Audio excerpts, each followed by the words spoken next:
આગળ વાત કરીશું ખંભાળિયા શહેરમાં ચોમાસાની શરૂઆત પહેલા જ નગરપાલિકાના તંત્ર દ્વારા પ્રી મોન્સૂન કામગીરી હાથ ધરવામાં આવી રહી છે। જો કે સ્થાનિક લોકોનો આક્ષેપ છે કે શહેરની નદી, ગટરો અને વરસાદી પાણીના નિકાલ માટેની વ્યવસ્થાની પૂરતી સફાઈ હજુ સુધી કરવામાં આવી નથી।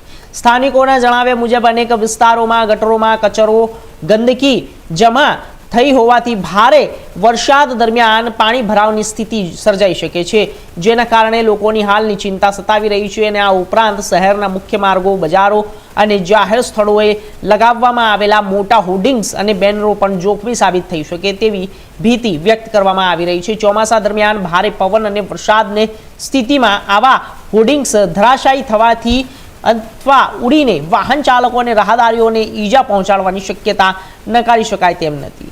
ચોમાસા પહેલા નગરપાલિકા તંત્ર શહેરની તમામ ગટરો અને નદીઓને સરકારક સફાઈ કામ કરે અને જોખમી હોર્ડિંગ્સ, બેનરો તાત્કાલિક દૂર કરે તેવી લોકોની માંગ છે। મારું નામ વિમલ ચુડાસમા છે। નેવું સોમનાથના ધારાસભ્ય તરીકે સેવા આપું છું। ત્યારે આજ રોજ નેવું સોમનાથ વિધાનસભામાં શહેર કોંગ્રેસ પ્રમુખ, તાલુકા કોંગ્રેસ પ્રમુખ, નગર સેવકો, તાલુકા પંચાયત સદસ્યો, જિલ્લા પંચાયત સદસ્યો, તમામ કોંગ્રેસની પાંખના તમામ આગેવાનો, વડીલશ્રીઓ દ્વારા આજે ધરણા રાખવામાં આવ્યા છે। 7 વાગ્યા સુધી ધરણાનો કાર્યક્રમ છે।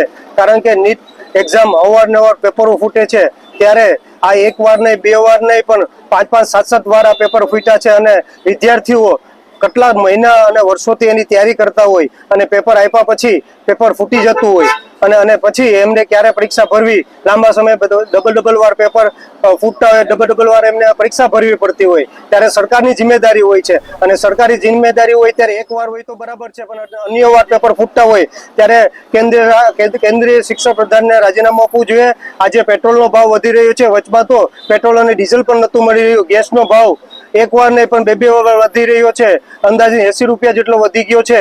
પહેલા 60 રૂપિયા અને પછી અંદાજિત 29 રૂપિયા વધ્યો છે। પેટ્રોલ ડીઝલનો ભાવ આજે મોંઘવારી ત્રાહિમામ થઈ છે। તમે બકાલું લેવા જાય કે કોઈ દુકાને જાય કે કોઈ પણ વસ્તુ, ખેડૂતો છે, આજે ખેડૂતો પણ આજે તેમને ખાતર નથી મળી રહ્યું। આજે વાવણીનો સમય થઈ ગયો છે, ત્યારે ખેડૂતોને વાવણી માટે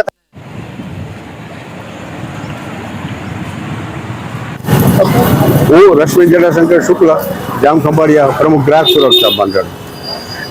હાલની તકે જામ ખંભાળિયાની અંદર પ્રી મોન્સૂનની કામગીરી કરવામાં આવતી નથી। ક્યાંય પણ હજી સુધી ચાલુ થઈ એવું અમને ક્યાંય જોવામાં આવેલું નથી। નદી નાળા એમ પડ્યા છે, ગટરના પાણીઓ એમાં જાય છે, હોર્ડિંગો એમને ટીગાડેલા પડ્યા છે। આજની તારીખે માની લ્યો કે વરસાદ આવે, વાવાઝોડું આવે તો હોલ્ડિંગ ઉડે તો લોકોની અવર જવર થાય। જ્યાં જાહેર રસ્તાઓ છે, 4 રસ્તા છે, હોસ્પિટલ રોડ છે, સ્ટેશન રોડ છે, જોધપુર ગેટ છે, ત્યાં થાંભલાઓ પણ હોલ્ડિંગો લટકે છે આજની તારીખે। તો આ હોલ્ડિંગો દૂર કરવામાં આવે અને મોન્સૂનની કામગીરી ચાલુ કરવામાં આવે તાત્કાલિક, એવી અમારી માંગ છે।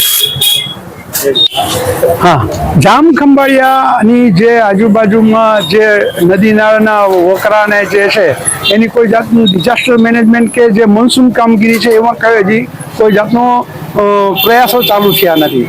અને હું માનું છું કે જે નાની રોડો છે એની અંદરના હોર્ડિંગ્સ છે, પ્રચારના હોર્ડિંગ્સ છે, રાજકીય પ્રચારના હોર્ડિંગ્સ એમને પડ્યા છે અને બેનરોના મોટા હોર્ડિંગ્સ પણ અલગ જગ્યાએ પડ્યા છે। ભૂતકાળમાં લાઇટના લીધે શોર્ટ લાગીને કેટલા લોકો, ગાયોને એવું મરી પણ ગયા છે અને લોકોના પણ મૃત્યુ થયા છે।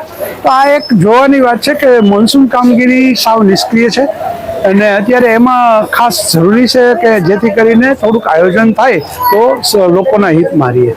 દેવભૂમિ દ્વારકાનું જામ ખંભાળિયા એટલે વડુ મથકની અંદર અત્યારના વરસાદનું આગમનની તૈયારીઓ છે। આ તૈયારીની અંદર નગરપાલિકાની પ્રી મોન્સૂન કામગીરી હજી સુધી થઈ નથી। આ પ્રી મોન્સૂન કામગીરી જલ્દી તાત્કાલિક કરે, જેથી કરીને નદી નાળાઓ છે, ગટરો છે ગામની અને મોટા હોર્ડિંગો છે એ હોર્ડિંગો દૂર કરે, જેથી કરીને આ જાનમાલની ક્યારેય પવન સાથે વરસાદ આવે તો એ જાનમાલની નુકસાની ન થાય, એ અંગે અમારી ખાસ માંગ છે। ખંભાળિયા નગરપાલિકા દ્વારા ચોમાસા પૂર્વે જે પ્રી મોન્સૂનની કામગીરી કરવાની થતી હોય તે હાલ પૂરજોશમાં ચાલુ છે અને છેલ્લા 20 દિવસથી આ કામગીરી ખૂબ જ અત્યંત પૂરજોશમાં ચાલુ છે.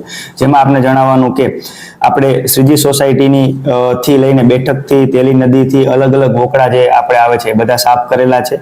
ટાઉન હોલથી લઈને જે રેલવેનું ગરનાળું છે પાણીનું ત્યાં સુધી આપણે આખો જે તેલી નદીનો ભાગ જે સ્ટ્રેચ છે એ સાફ કરેલો છે.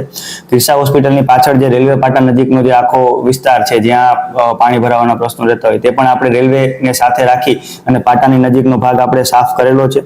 બંગલાવાડી અને શક્તિનગરના એરિયામાં હાલ કામગીરી ચાલુ છે જે પણ 1 થી 2 દિવસમાં પૂર્ણ થઈ જશે. આ સિવાય મેન્યુઅલી ઘણી બધી કામગીરી કરેલી છે જેમાં નૂતનનગર છે, નારાયણનગર છે, ફૂલવાડી છે, મહેશ્વરી નગર છે, ધણશેરી છે, રામનાથવાડી છે, તેજાનો નાલો છે, રામનાથનો નાલો છે, તિરુપતિ નગર છે, યોગેશ્વર નગરનું ગરનાળું છે. આ જે જગ્યાએ મશીનથી કામગીરી ન થાય ત્યાં આપણે મેન્યુઅલી કામગીરી પણ કરેલી છે. એટલે આગામી સમયમાં જે આપણા નાળાઓ છે, જે મેન નદીઓ છે, જે પુલ છે એ બધા આપણે સાફ કરેલા છે પ્રી મોન્સૂનમાં, અને હજી પણ આગામી 5 થી 7 દિવસમાં જે ક્યાંય આપણા ધ્યાને આવશે અથવા પબ્લિકના ધ્યાને આપણે મૂકશે એ બધી કામગીરી આપણે પ્રી મોન્સૂન અંતર્ગત પૂર્ણ કરશું. સાહેબ, ખાસ કરીને શહેરમાં વિવિધ જગ્યાએ હોર્ડિંગ્સ અને જે બેનરો લાગેલા છે એ મુદ્દે એના માટે પણ આપણે ટીમો સ્ટેન્ડ બાય છે. આપણા જે હોર્ડિંગ્સની જે એજન્સીઓ છે એને આપણે બોલાવીને સૂચના આપી દીધેલી છે કે એવો કોઈ બનાવ બને અથવા તો કોઈ વધારે પવન અથવા જો વધારે વરસાદની અથવા વાવાઝોડાની કોઈ આગાહી થાય તો એની ટીમ પણ સ્ટેન્ડ બાય છે. અમારી ઇલેક્ટ્રિકની અને ફાયરની ટીમ પણ સ્ટેન્ડ બાય છે. જે હોર્ડિંગ છે એ તાત્કાલિક ટૂંકી મુદતમાં આપણે ઉતારી લેવાનું આગામી ચોમાસા